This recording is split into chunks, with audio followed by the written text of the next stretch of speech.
South Korea has entered uncharted territory after former President Yoon Suk Yeol was convicted of insurrection and sentenced to life imprisonment in what many are calling a political earthquake.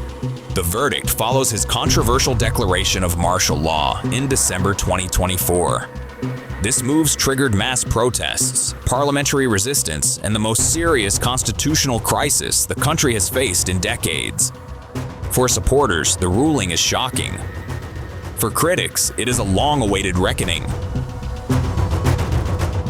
The judgment was delivered by the Seoul Central District Court, which found that Yoon unlawfully attempted to consolidate power by deploying military and police forces around the National Assembly of South Korea during a tense 6-hour standoff.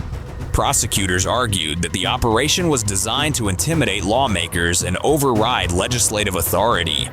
They reportedly sought the death penalty, describing his actions as a direct assault on the democratic order.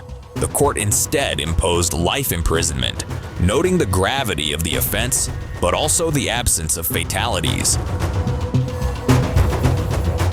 Yoon's legal team has insisted that the martial law declaration was a necessary response to what he described as extreme political obstruction and institutional paralysis. His allies argue he was attempting to restore stability amid deepening gridlock. However, investigators concluded that the measures taken went far beyond constitutional limits. Several senior officials linked to the crisis have already received prison sentences, reinforcing claims that the attempt to assert emergency powers was coordinated rather than impulsive. The conviction is historic. Never before has a democratically elected South Korean president been handed such a severe punishment for insurrection. Appeals are widely expected and the political divide remains sharp. Yet the broader message is unmistakable.